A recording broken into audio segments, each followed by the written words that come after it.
Oops, sorry.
All the resolutions are there. I just need you to sign them. They're under that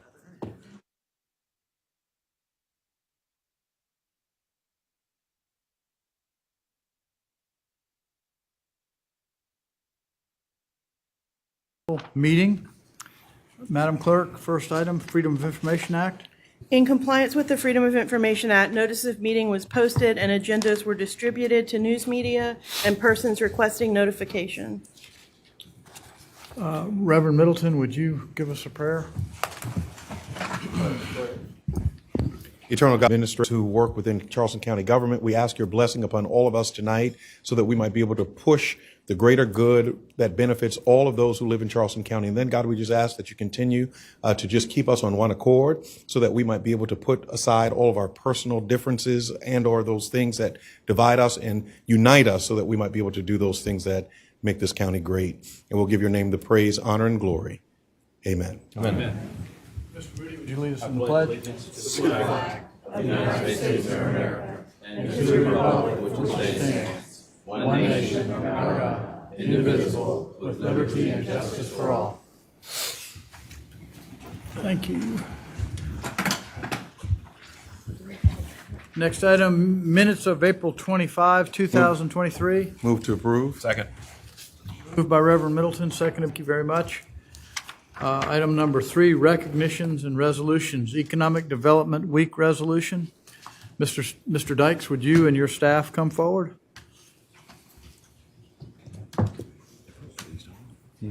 Mr. Chairman. Do you want to I vote on move we approve items 3A through C. That's right. Yes, sir. Is there a second on that? Second. Okay, moved by Mr. Moody, seconded by Mr. Boykin. All in favor, say aye. Aye. Opposed? The ayes have it. Thank you very much. Mr. Dykes? Oh, Thank you. do you want me to read the resolution? Please do. Okay. A resolution of Charleston County Council recognizing May 8th through 12th, 2023 as National Economic Development Week. Whereas the International Economic Development Council is the largest professional economic development organization dedicated to serving economic developers by providing leadership and excellence in economic development for communities, members, and partners through conferences, training courses, advisory services and research, in-depth publications, public policy advocacy, and initiatives such as the Accredited Economic Development Organization Program, the Certified Economic Developer Designation, and the Entrepreneurship Development Professional. And whereas Charleston County Economic Development Department has been a member of the International Economic Development Council for more than 2 decades and has been committed to leading the advancement of economic growth and shared prosperity in Charleston County. And whereas Charleston County Economic Development has been promoting economic well-being and quality of life for the county by creating, retaining, and expanding high-quality jobs that facilitate growth, enhance wealth, and provide a stable tax base. And whereas Charleston County Economic Development stimulates and incubates entrepreneurism, I'll get that out, to help establish the next generation of new businesses and support existing businesses with support and resources through their Business Concierge Program. And whereas Charleston County Economic Development works in partnership with the local school district, higher education institutes, and workforce allies to amplify workforce training and to ensure a workforce-ready community. And whereas Charleston County Economic Development since 1993 has facilitated over 39,000 jobs, $6.9 billion in capital investment, and has an annual economic impact of $18.2 billion, representing nearly 25% of Charleston County's economy. Now therefore be it resolved that Charleston County Council does hereby recognize the week of May 8th through 12th, 2023 as National Economic Development Week in Charleston County, and reminds citizens of the importance of these initiatives in expanding career opportunities, improving quality of life, and encouraging strategic growth for Charleston County. Charleston County Council, Herbert R. Sass, III, Chairman. Mr. Dykes, thank you for you and your staff. I know you have something you want to say. I do. Yes, sir. And so please y'all turn to see the. I'll be a man of few words tonight, which will be a first. Thank you, Madam Clerk, for the hard part of reading. Yes, sir. We really do appreciate it. We've been at it for 30 years now, and I appreciate the support every inch of the way. I think I shared at the luncheon this year just the raw math that there's now been 52 different council members that we've served, and it's spanned 9 different chairmen, 7 different administrators, and 3 different clerks of council. So it's been quite a long ride. My group that's here tonight has not been here for the whole ride, but some of them have been here for many years now with me. And if I could just make a quick introduction to them, the senior staff, Ashley Richardson and Reggie Fuller, and then I've got in charge of the existing industry, Jay Kramer. We've got Lauren Ellis here in the media world, Janelle Spencer, our project coordinator. We've got Gene Borzankowski, who handles recruitment, and Kip Watson is our research director. So I'd love for you to be able to see these faces and know these folks. You know, I think one thing we're real clear on, there's, by latest count, 2,700 different economic development groups in the United States and Canada. So that's the immediate competition. And of course, the competition runs way beyond that. So it's a big fishbowl that we're in out there every day. And we're just happy to be able to bring some of that back for the benefit of the citizens of Charleston County. It's a rewarding field.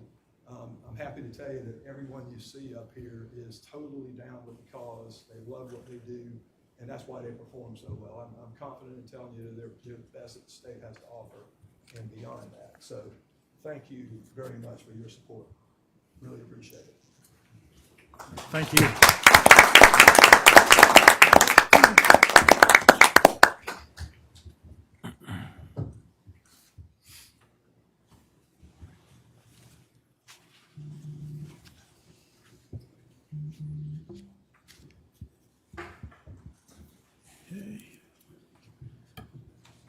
Mental Health Month Resolution.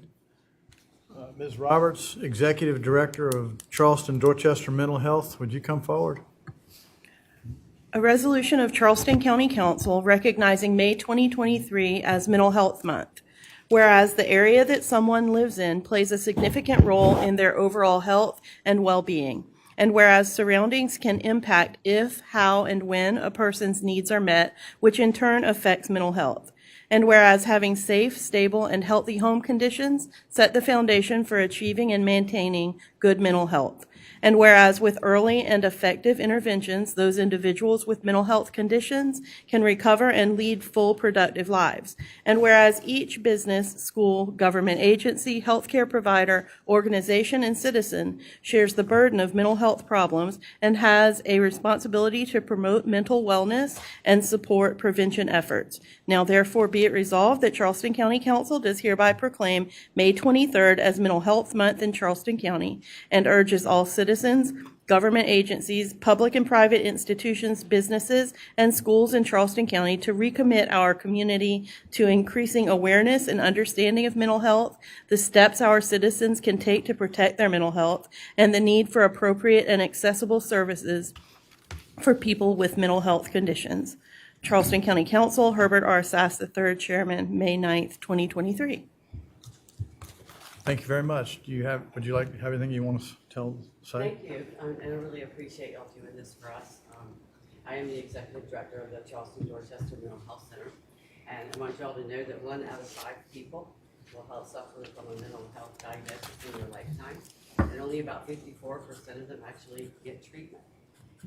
Part of the reason why people don't get treatment is access to services or not being knowledgeable of what services are out there. We do have a lot of services in Charleston, but not everybody knows about them. Also transportation and services, and then kind of the other big one is stigma. Stigma around getting help with mental health treatment. Our mental health center, and you all do support it, and thank you for that very much. We serve up to 10,000 people a year at Charleston Dorchester Mental Health Center. As far as access goes, we have over 100 access points in Charleston and Dorchester because we have clinicians spread out all over the schools, and we're in the police department, sheriff's departments, the jail. We even have an RV that goes to the rural areas to meet the people where they are to help them get treatment.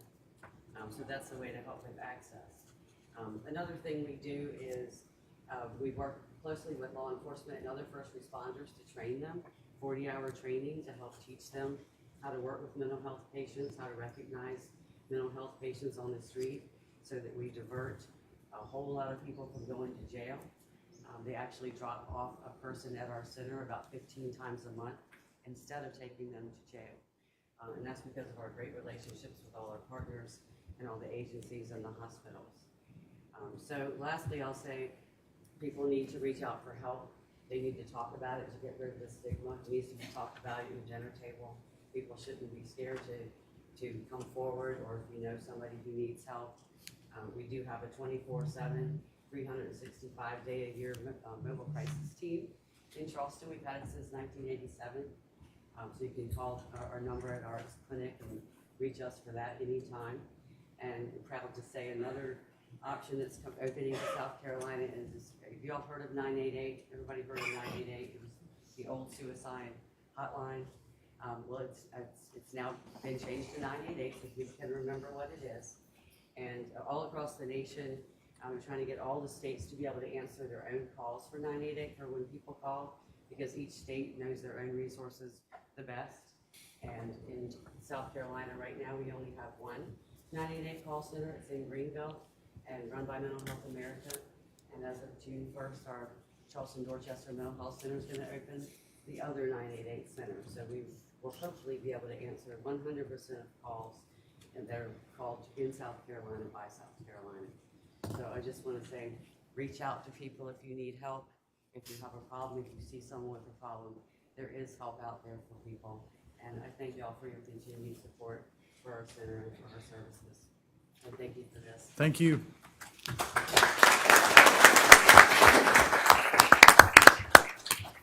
South Carolina Heat Safety Week Resolution, Karen Green. A resolution of Charleston County Council recognizing May 15th through 19th, 2023 as Heat Safety Week. Whereas the United States natural hazard statistics show that nationwide, heat has been the leading cause of weather-related fatalities since 1991. And whereas, according to the United States Department of Labor, dozens of workers die and thousands become ill every year in extreme heat or humid conditions. And more than 40% of heat-related worker deaths occur in the construction industry, though workers in every field are susceptible. And whereas heat-related illnesses and injuries can affect anyone regardless of age, occupation, and physical condition. However, heat-related illnesses are also preventable. And whereas the National Integrated Heat Health Information System created by National Oceanic and Atmospheric Administration and the Center for Disease Control, along with other federal partner agencies, including the Federal Emergency Management Agency and Occupational Safety and Health Administration, will hold a joint nationwide social media campaign. Whereas the South Carolina State Climatology Office, housed within the South Carolina Department of Natural Resources, the National Weather Service, the South Carolina Emergency Management Division, and all local emergency managers are working together to raise awareness of best practices in preventing heat-related illnesses and injuries to reduce the number of incidents across the state this year and in the future.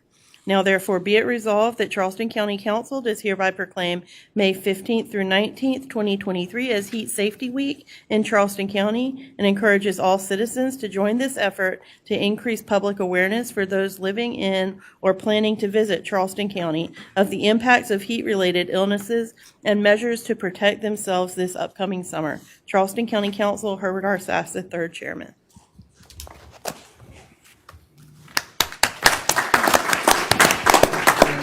Appreciate all your hard work. Thank you so much.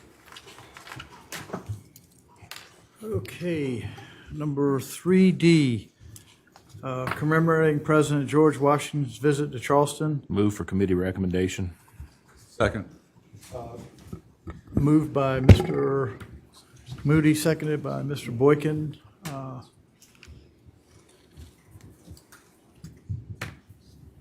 I'm sorry. Yes, sir. Did you call for just, oh, you said save it for public comment? Oh, I didn't know, we're going to have public comment after the resolutions. Yeah, after all the resolutions, after this resolution, we go to public comments. Oh, yes. Well, I wish to say something on this. All right. Because I was not here on Thursday, and I do apologize, but I had a work-related commitment that I had to attend to. And certainly, I'm the only council person who has participated in the 250th Anniversary Committee. And so certainly in a very robust engagement, I've been very engaged with that committee as to some of the plans and things that they were contemplating to roll out as a part of this. Never did they note, the importance or the consequential historical significance of George Washington as a part of that. I wanted to also point out the fact that there were 9 other American presidents who visited Charleston during their presidency. James Monroe, Theodore Roosevelt, William Howard Taft, Franklin D. Roosevelt, Jimmy Carter, George W. Bush, Barack Obama, for the occasion of my dear friend, brother, and our state senator, pastor of Mother Emanuel AME Church that was murdered in that church.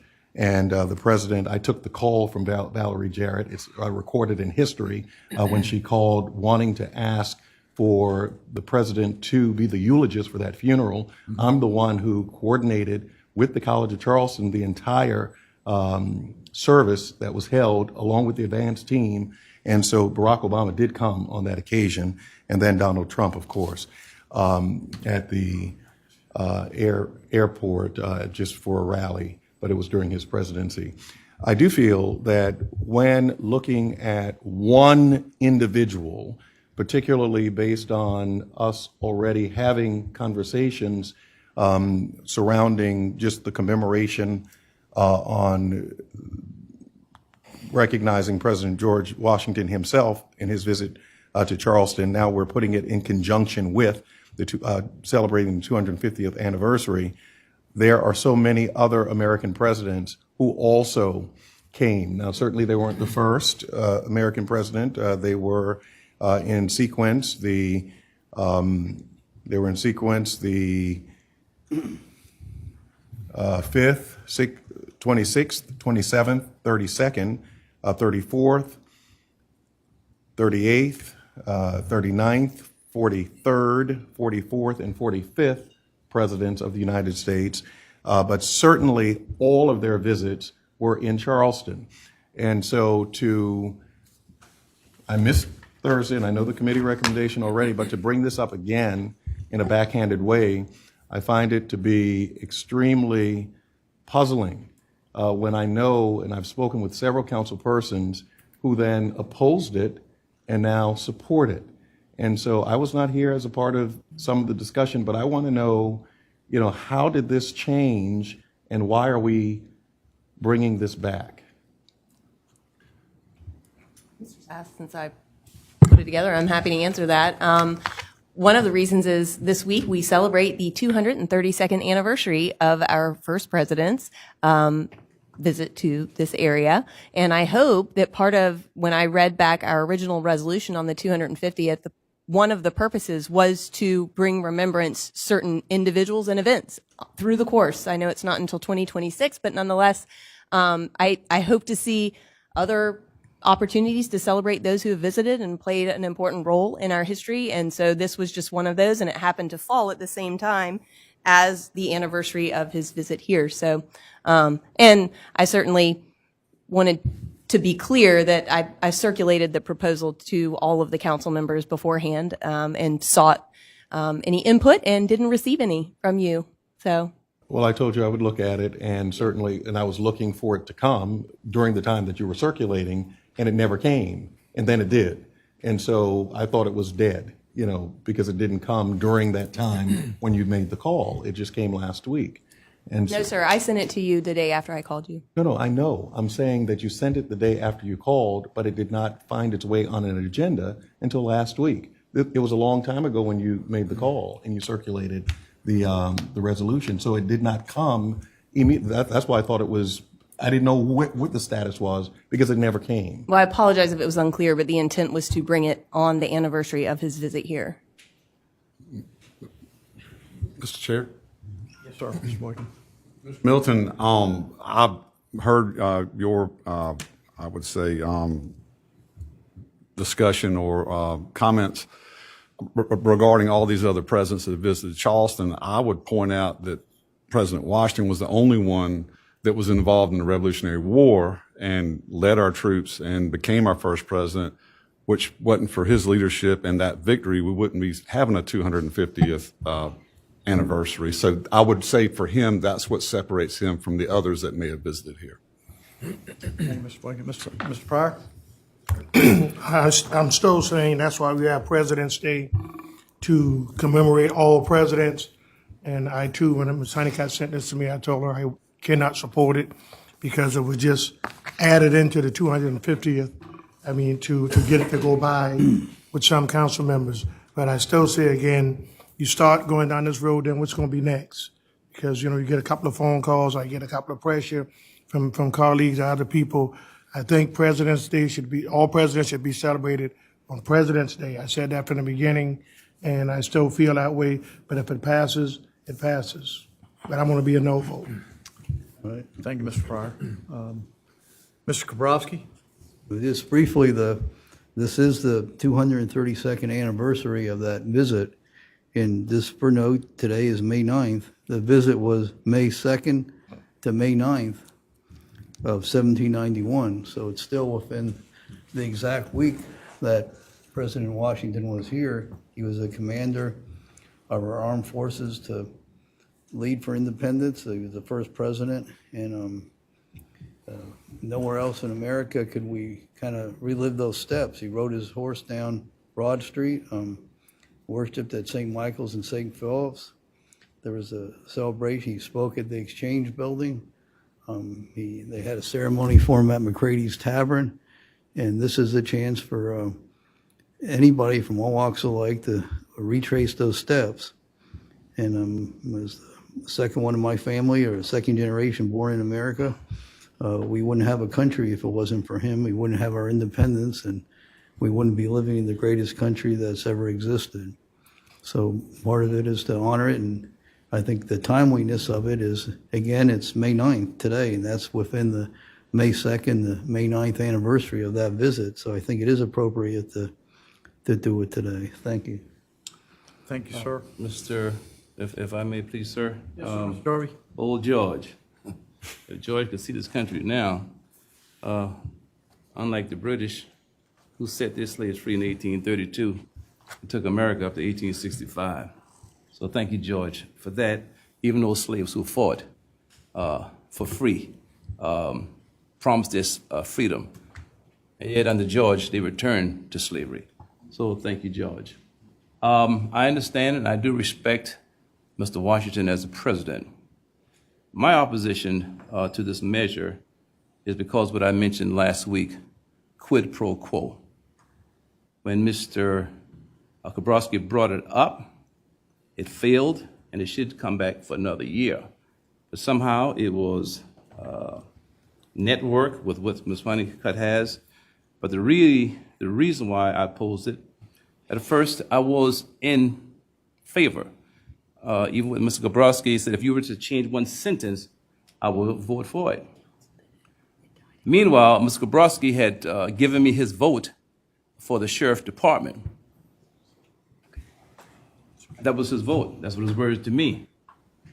And since his measure failed, I don't know what context that he had, that if others were vote for George, get his measure over, then that would be that. So he switched on me. So I said, sir, this is important to you, and giving money to the sheriff department in the manner I warranted was very important to me. And I told him straight up front, I'm not going to support you because you didn't support me. So that's my opposition. I mean, George is George. History is history. We can't change that. You can't go back in the past and change that. But I voted against it because Mr. Kabrowski voted against a measure which I love and held dearly, and I was not going to support him when he didn't support me. So that's my reason for the opposition. Can I briefly respond? This briefly. Well, Henry, the vote is about George Washington. It's not about Larry Kabrowski. And the reading of the sheriff's thing was the first reading of it. There were 3 readings of that. And I can assure you that there's no connection. I didn't get a second when I brought this up the first time. There was no quid pro quo or no discussion about the sheriff's vote. I made a decision based on information that was available to me after that meeting, which I didn't fully comprehend the first time. All of us vote our conscience, and I hope we all respect that and honor our fellow members. And I have great respect for you, Mr. Darby, in all ways, but I kind of at a loss as to any connection between commemorating and honoring George Washington on a resolution, on a vote how to be prudent in spending county council's money. We all retain the right to vote our conscience. Absolutely. And I certainly have a right to vote how I feel on sir. fiscal matters. And when Absolutely. information becomes available to me, I'll do that. Thank you. And that is why I vote the way I vote, because you have the right. But, Mr. Chair, one of the supporters of the resolution wrote me some time ago to ask me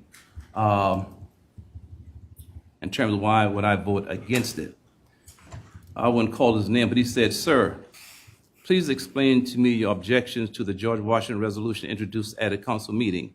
Thank you. Since you are a man of character and integrity, I assume that there must be a plausible explanation. And I wrote back, sir, firstly, I did not object to the resolution as I was not present for the vote. I was in favor of the measure, even though the language of slavery was involved, as it was the spirit of the times. However, a vote was changed of a measure which was very dear and close to me, the upfront funding of the sheriff's office and the matter of public safety, a vote of which I trusted in terms of Mr. Kabrowski. Should I vote for a measure to support another when, in fact, support was given to my motion and then withdrawn? Secondly, the motion died and should not come up again until a year's time according to council rules. Because the matter is still being pressed and the possibility of the resolution being reintroduced, there is the matter of quid pro quo, and there should never be any room for that on council. Thirdly, council is now polarized by means of political association and heavy partisanship. Since the motion to the sheriff's off budget was shot down, pardon the pun, by the changing of the one vote by means of partisanship, perhaps the same partisanship will be applied to the George Washington resolution, and that's what we have tonight. Thank you very much, Thank you, Mr. Darby. Chair. Mr. Werman, did you have something? I did, Mr. Chairman. Thank you. I just wanted to correct the record here. I think Mr. Kabrowski said that no one seconded him. I withdrew a second Right, I'm during sorry. that You are correct. discussion. because I think the direction of trying to add some accuracy to the language discussing slavery in the original proposal was changed to just no mention of it whatsoever, and that's when I withdrew my second. Since we're all just laying it out there, I'll just say, as I alluded to when we first had this come up, that I think Councilman Pryor wound up being very right about what a mess this has become, and so I think I have shifted more towards his position as far as my reasoning. So I'm a no vote on this for very similar reasons to Councilman Pryor. Thank you. Thank you, sir. Mr. Boyd? Mr. Chair, call for the question. Call for the question. All in favor, say aye. Aye. Opposed? Nay. Need a voice? No, sir, I think I've got it. Can we get a roll call vote so we can make it clear? Oh, yes, sir. Mr. Boykin? Aye. Mr. Darby? Nay. Mrs. Honeycutt? Aye. Mr. Kabrowski? Aye. Mr. Middleton? Nay. Mr. Moody? Aye.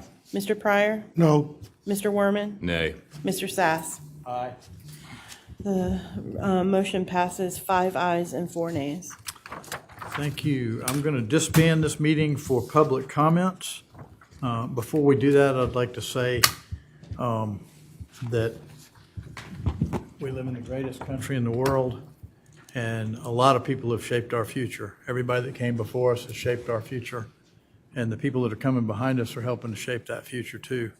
And I think we should honor all presidents, and especially all presidents. I think that when we have the 250th, that we should take special plans to honor the presidents that have visited our city. Thank you very much. Public comments. All right, we have 9 people. The first person is Fred Brown Jr., followed by George Freeman.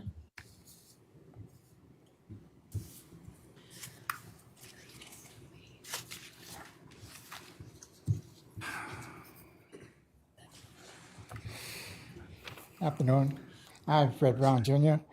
Along with the signatures here from the community members where I'm at in 7 Mile, Mount Pleasant, we are requesting the Charleston County Council members to review the new ordinance that was revised on 8/18/2022, notifying the County Sheriff Department of complaints that the deputies are not aware of the ordinance and they do not have decimal meters that is required by the ordinance. We as a community are asking Charleston County members to notify the Sheriff Christine and have a meeting about the decimal meters that her deputies need to abate the situation that is still occurring. I, myself, and the residents of this community is pleading that this request be notified and we get results that the deputies may have the tools they need to perform their duties. I have spoken to Mr. Sass several times, and members of the council board here today, you all have granted her $3.6 million. And this is in regards of some of the increase on pay wages. But still, the deputies do not have the decimal meters that they need to adjust these sounds that is coming out from these businesses that are disturbing the neighbors. So actually what we were requesting, they are saying that they don't have the decimal. They don't understand what excessive musics are. They don't understand what is unreasonable. The decimal by the council was granted through the council members that they will have this opportunity to amend the situation and address it, that we don't have to be annoyed in the community, but loud music continue to be playing, and the deputies are coming out and they are writing incident reports saying it's unfounded. Thank you. Thank you, Mr. Brown. George Freeman, then Deborah Agber-Tabby. Good evening. George Freeman, 1450 Bowman Road, president of the Cage organization, not to be confused with Cajun. The Cage organization has been working with the 6 Mile community for years now, trying to get the town of Mount Pleasant to build a sidewalk along Rifle Range Road in the last section of the 6 Mile community. We were able to get a developer to donate $200,000 to the town in order to help build this sidewalk. Use to build the sidewalk we request and want to build an 8 feet or 10 foot wide multi-path through the community. But part of the area that they want to build in is still in the county. Part is 6 miles in the county and part is not.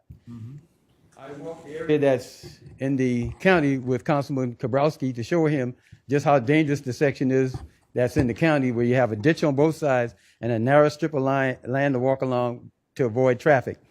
I am here this evening to request County Council to come up with money, hopefully to build that sidewalk on that section where you can work with the town of Mount Pleasant, where the county build their section and the town builds their section.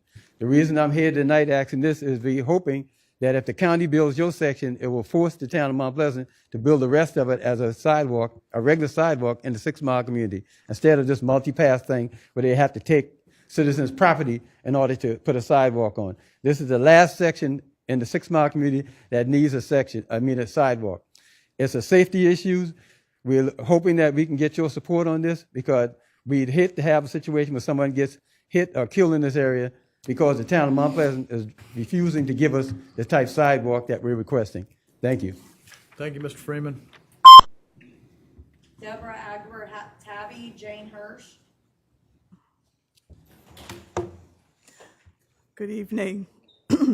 My name is Deborah Agbor-Tabby, and my address is 1459 Woodhill Terrace in Charleston, 29412. I'm a member of St. James Presbyterian Church in Councilman Boykin's district. I'm also a member of the Charleston Area Justice Ministry, or CAJM, and CAJM's Housing Steering Committee. Will all those who are in support of adopting the Housing Our Futures plan please stand? CAJM represents 40 congregations and organizations with members in every district in Charleston County.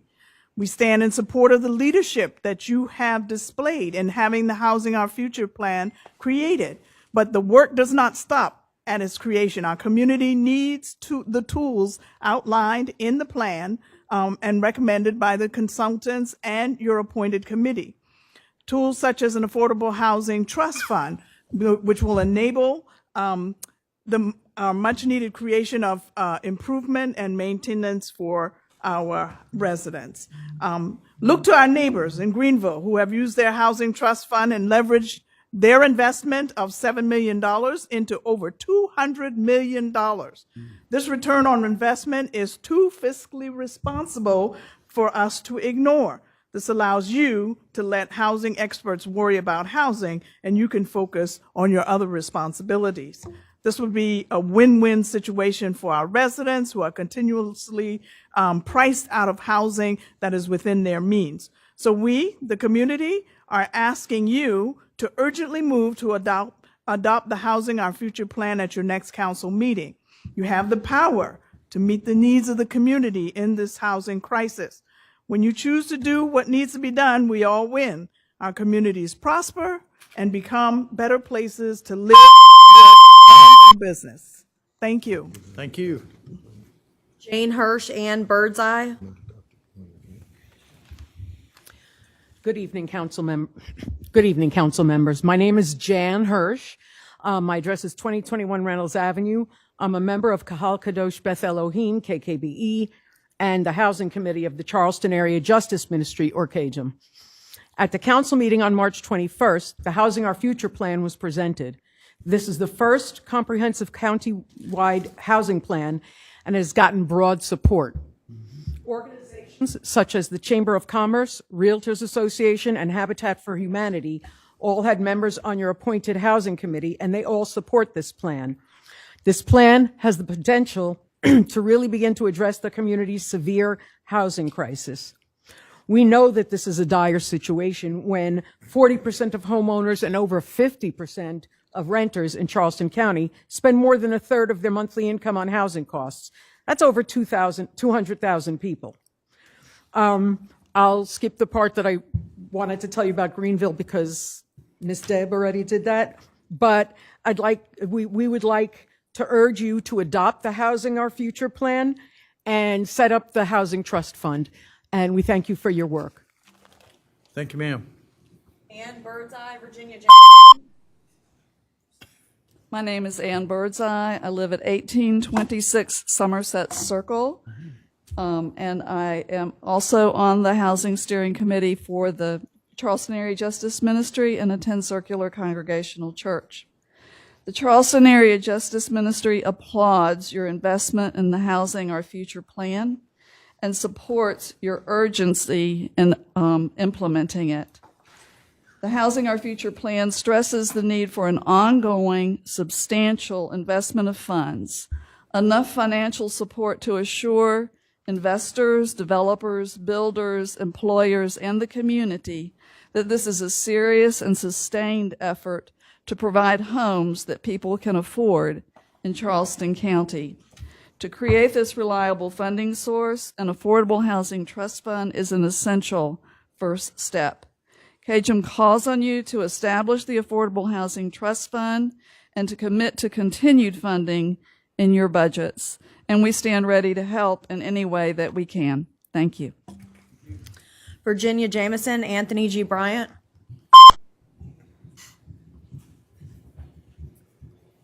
Good evening. I'm Virginia White Jameson, the City Councilwoman in District 3 in the city of North Charleston. For 10 years, I have advocated for a noise reduction in the corridor of I-26. Most of you know me, have heard this story. I have gone up and down the spectrum from the State House to the North Charleston City Council.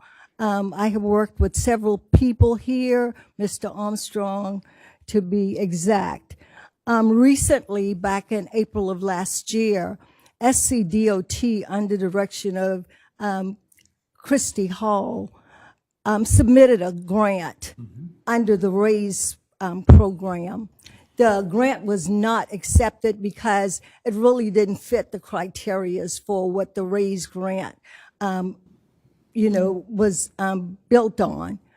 So right now, we are looking at presenting another grant to the Federal Highway Administration. We need all of the players on board.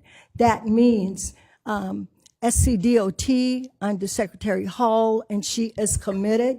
She has assigned a person to work with us through this process, and I am asking this body to help us with our livability and our quality of life. We are homeowners. I have lived at my home for 35 years. My quality of life has been impacted negatively. Please help us. Get in touch with Secretary Hall, Ms. Enchetta. Thank you, Mr. Sass, for shaking your head. I applaud you.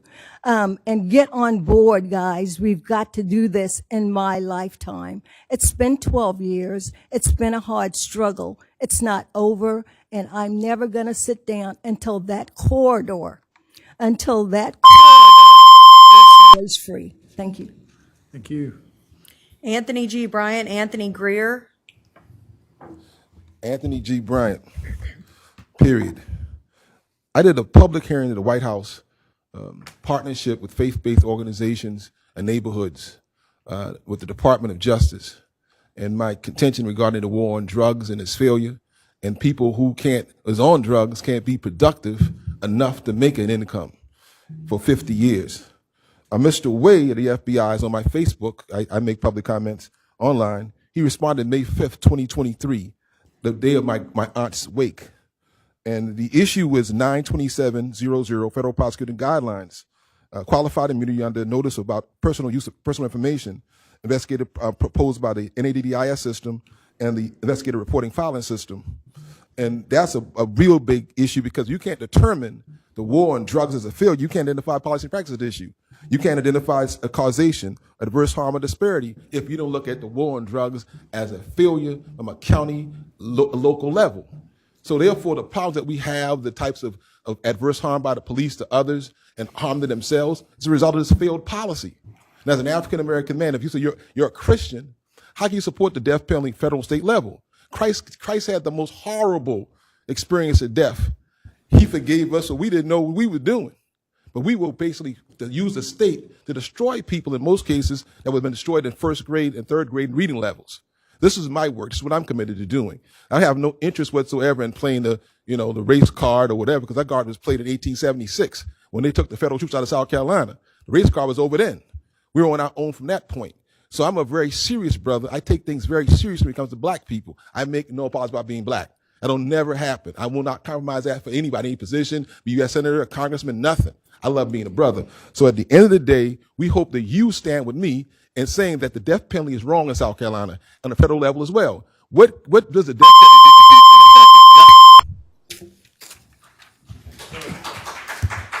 Anthony Greer, Michael German. Good evening, Council. My name is Anthony B. Greer. I have a house at 373 Gibby Greer Road in Snowden, and the house isn't completed yet, and I would need sewer. But I just want to say thank you, Mr. Sass, Mrs. Catherine, who came out to our community meeting last night. I invited them to talk about the sewer, us getting the sewer. The main thing that we want to do is actually, we found out that we have funding now, but we've been hearing we had funding since last year. Okay. I also invited someone from the federal government that was there, Mr. Sass, I've already met with before, and they came in also and all in support of this thing. What I wanted to know is when construction will start, since we have money. If not, tell me why we can't start right away. The third thing, if you guys need funding, U.S. Commerce to step in to help to get started with the resources, they're willing to do that. And also bring in EPA, which was mentioned last night. So what I'm saying, Mr. Sass witnessed to it, Ms. Catherine witnessed to it. Also, I want to say that county passed ordinance in 2019 that we didn't have to annex. Why are we still being pressured by Mount Pleasant about annexing? Could you please help me with that? And we ready to roll. We willing to help. And I've proven that. Thank you. Thank you, sir. And the last person, Michael German. Good evening, Michael German, 1707 Snowden Road, Snowden, South Carolina. I think just to echo on the first speaker, I think he said he's been around for 30 years. Well, I've been around with Charleston County for about the same amount of time, talking about the same thing, sewer. It looks like we're making progress. Progress seems to be moving in the right direction now. I am grateful, but at the same time, I'm still angry because in all that I'm hearing, that for 30 years, we're about to get started. We don't have a start date. We don't know if we have enough funds to complete the project. After 30 years of still hearing the same thing, and I, just like Mr. Guerrero said, I don't understand. I live in Charleston County. You are my representatives. But Mount Pleasant, the town of Mount Pleasant, has imposed so many regulations on us in the county, and we have no resource. I have no voice in the town of Mount Pleasant, but they encroach upon us, and then they are demanding and telling us what we can do in our own communities. And the disappointment is you're our representatives. You are all that we have that can speak for us. And as I said earlier, I don't understand why the disconnect. Why are we being forced to do things that should never occur? We had another incident with trying to subdivide a property. The county, you're sending us back to the town of Mount Pleasant. Why are we doing that? Thank you very much. Thank you, Mr. German. Mr. Sass, if I may, sir, just a couple of points. I'm going to wait on Mr. Wierman and Reverend Middleton to lead the fight for the trust fund. I think the time has come to have that established. So, Kejim, you've done well. This is something that I think the majority of us would want to do. Appreciate your persistence. We didn't always concur, but I think under the leadership of Mr. Wierman and Reverend Middleton, it's going to come to pass. So I would be in favor of a trust fund personally. So whenever we can move on that, I think we would need to move. In reference to Ms. Jamison, in terms of the noise reduction, I wish that the county could help her out in some kind of way in terms of her community. I think we need to, if we can put that down on the agenda to assist. And finally, Mr. Sass, I thought the problem with Snowden was resolved. The last time I heard, I thought that the dollars were appropriate to have the sewer done, sir. Those are just my points. The calls that I got that everything was okay. You're moving on.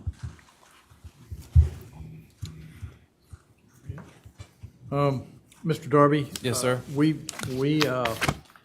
We're planning on having a workshop with our housing committee. That's coming where we're discussing the Housing Trust Fund. All right. With staff. And as far as the noise reduction along I-26, I think Chats has been in favor of that. I think Charleston County is probably in favor of that. Everybody's in favor of that, but the DOT has got to be the leader in that. As far as Mr. German, we had a really productive meeting last night. Okay. We have a signed MOU now with the town of Mount Pleasant. Mount Pleasant actually owns the water system, so we will be paying for people to be connected. We'll be helping with that. But Mount Pleasant owns that water system, and so we have to do it. We have to work with them to let them to get the hookups. And so Ms. Durant and her staff are working on it.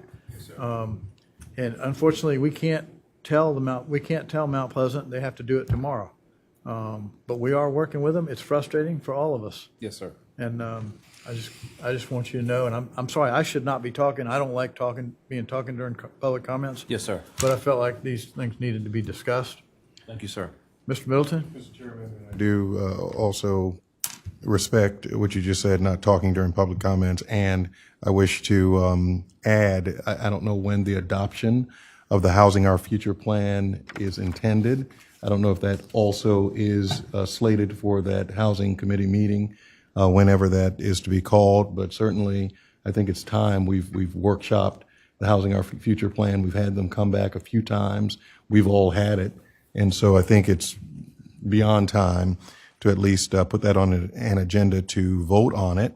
And then also relative to Ms. Jamison, Councilwoman Jamison, I used to represent before redistricting part of that district, and certainly have taken that trip and heard the noise and the decibel levels based on the traffic on I-26.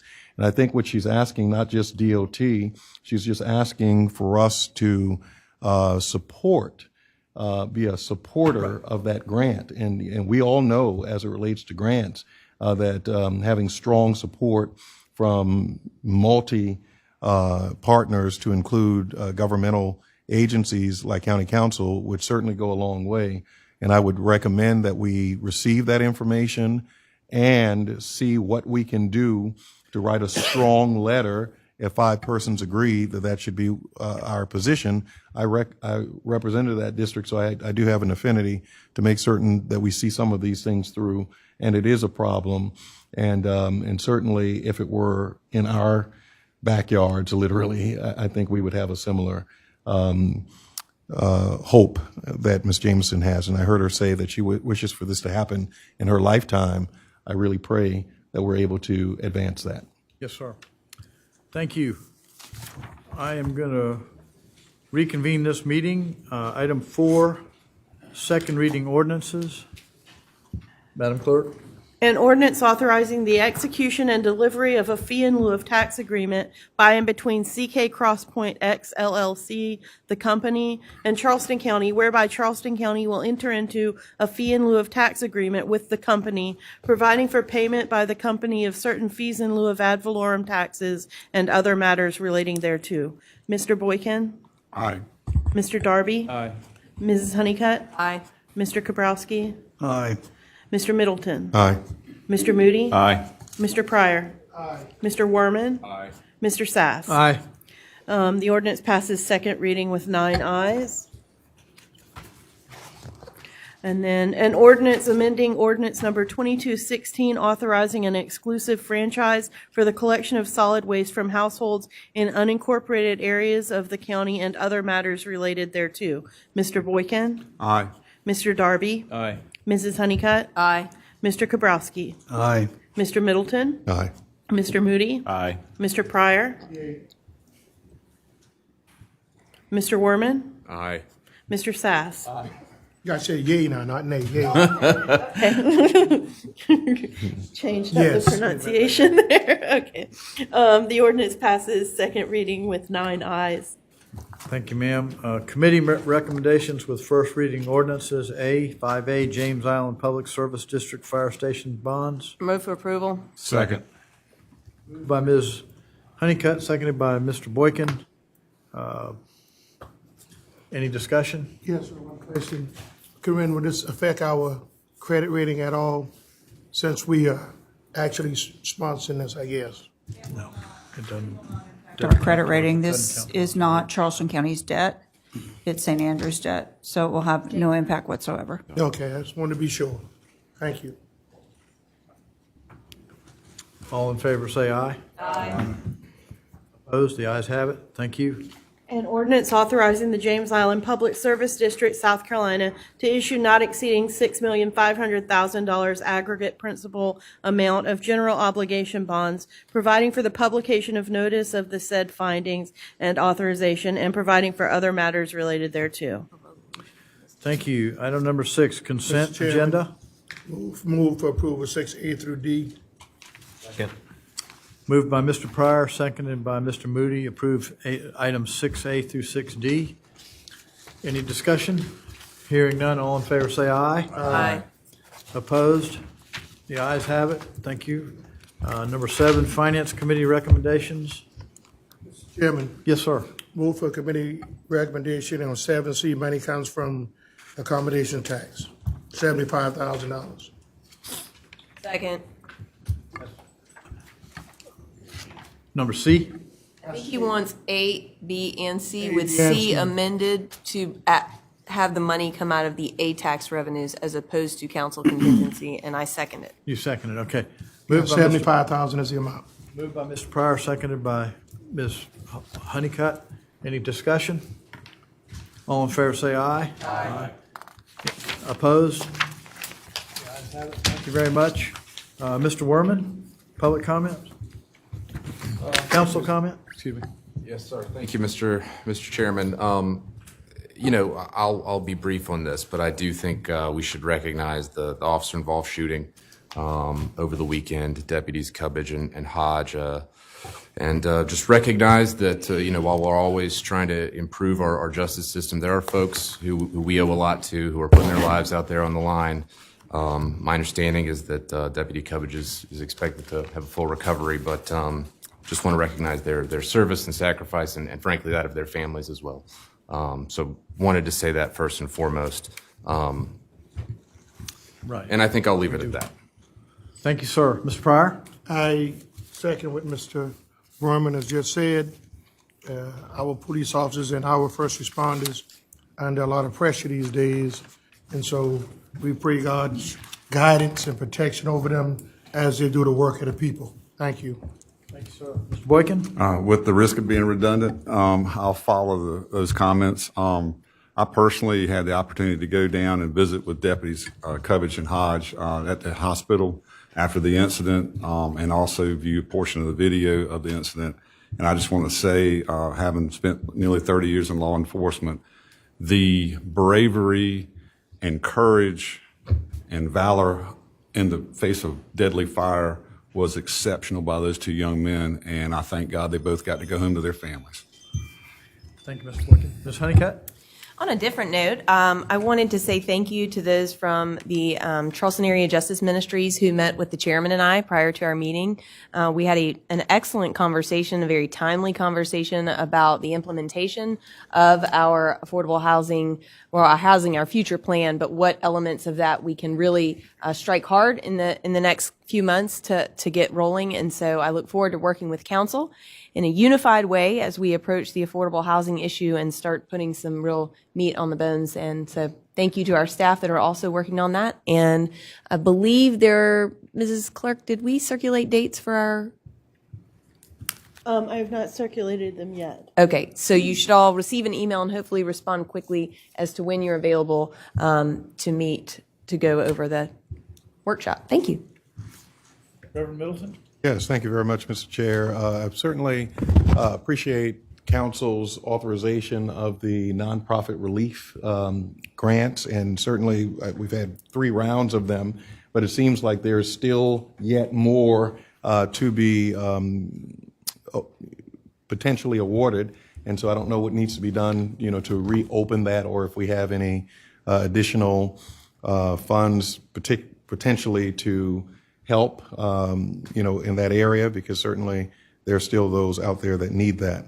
And then secondly, I would like to congratulate our Councilman Pryor on his accomplishments. We're not getting political, but I'm just so proud of him and definitely wish him Godspeed in his endeavors, and am with him every step of the way in the things that he does. Thank you. Thank you, sir. Mr. Moody? Thank you, Mr. Chairman. To follow up on some of the comments about the deputy, thank God that they are safe. And Mr. Boykin, I would like to thank you for being down there. It was good to have a representative of council down there being the eyes and ears for us, but that's scary stuff those guys do, that men and women do on a day-to-day basis, and we ought to thank God every night for them. On a note of personal privilege, my son doesn't make it a habit of watching county council meetings, but I would like to congratulate him on his graduation from college this past weekend, 2 down and 1 to go. So if he's watching, you're on your own, pal. Thank you, Mr. Moody. Mr. Darby? I just want to voice the same sentiments as Mr. Weirman. Thank you very much, sir. Thank you, Mr. Kowalski. I want to reiterate that yesterday, May 8th, was the anniversary of VE Day in Europe. And remember that our troops liberated Europe, and commemorate the heroism of the greatest generation. And my own father, who was in World War II and passed away on May 4th of 1996. My grandfather, May 3rd. The joint funeral on May 5th. And germane to that, in the countries we came from, we weren't allowed to be on councils and participate, and I will never be intimidated to vote my conscience on anything that comes in front of us. And I, again, want to take time to honor all those veterans who defended us, and remember the greatest generation that ever existed in our country's history. 28 years ago, I organized the 50th anniversary of victory in Europe, and we had a parade down Coleman Boulevard. And I want to also honor another special veteran from that time period, Billy Richmond, who was part of the D-Day invasion of Normandy, and then became an orderly and bodyguard for President Truman, and was the one who got the message that the bomb was dropped in Hiroshima, delivered it to President Truman on board.